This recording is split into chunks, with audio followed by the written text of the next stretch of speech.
শুভ সকাল প্রিয় বন্ধুরা, জয় যিশু। আপনারা কেমন আছেন? আশা করছি প্রভু দয়াতে অনেক ভালো আছেন, সুস্থ আছেন।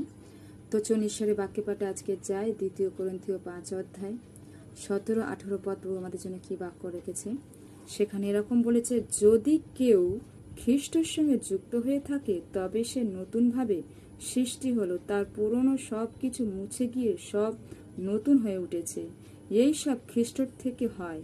তিনি খ্রিস্টের মধ্যে দিয়ে তার নিজের সঙ্গে আমাদের মিলন করিয়েছেন, আর তার সঙ্গে অন্যদের মিলন করিয়ে দেওয়ার দায়িত্ব আমাদের উপরে দিয়েছেন। হালেলুয়া। প্রিয় ভাই বোন, ঈশ্বর বাক্য কি বলছে? যদি আমরা প্রভুকে বিশ্বাস করে থাকি, যদি আমাদের প্রভুর সঙ্গে যুক্ত হয়ে থাকি, তাহলে আমাদের সমস্ত পাপ তিনি কি করবেন? ক্ষমা করবেন। আমাদের সমস্ত অধর্ম তিনি ক্ষমা করবেন। হালেলুয়া। তাই আমরা প্রভুর সঙ্গে যুক্ত হয়েছি বলে প্রিয় পরমেশ্বর আমাদের পাপ ক্ষমা করেছেন। তাই ঈশ্বরের বাক্য বলছে, যদি তুমি প্রভুর সঙ্গে যুক্ত হয়ে থাকো তাহলে তিনি তখন তোমার সমস্ত পাপ কি করবেন?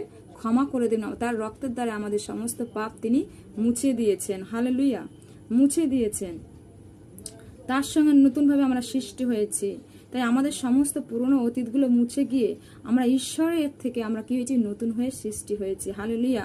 তাই বলছে, ঈশ্বরের বাক্য বলছে যে সব মুছে গিয়ে আমরা নতুন হয়ে উঠেছি। তাই এটা কি হয়েছে? কোনো মানুষের দ্বারাই হয়নি, প্রভুর দ্বারাই হয়েছে। প্রভু আমাদেরকে কি করেছেন? উদ্ধার করেছে, পরিত্রাণ করেছেন। বলছে যেভাবে তোমরা প্রভুর সঙ্গে যুক্ত হয়েছে, তোমাদের কি করতে হবে? প্রভুর সঙ্গে অন্যদেরকে আমাদের কি করতে হবে? মিলন করে দিতে হবে। হালেলুয়া। যারা প্রভুকে জানে না প্রিয় ভাই বোনেরা, তাদেরকে প্রভুর রাজ্যে আমাদেরকে আনতে হবে।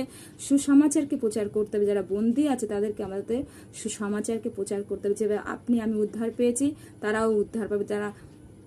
তারাও প্রভুর সঙ্গে যুক্ত হয়ে সেই পাপ থেকে উদ্ধার পাবে, পরিত্রাণ পাবে। প্রিয় ভাই বোনেরা, বিশ্বাস করি প্রিয় ভাই বোনেরা, যারা যারা ঈশ্বরের বাক্য পাঠ আপনারা গ্রহণ করেছেন, আপনারা প্রত্যেকজন ব্লেসড হয়েছেন, আশীর্বাদিত হয়েছেন। ঈশ্বর আপনাদের প্রত্যেককে আশীষ করুন।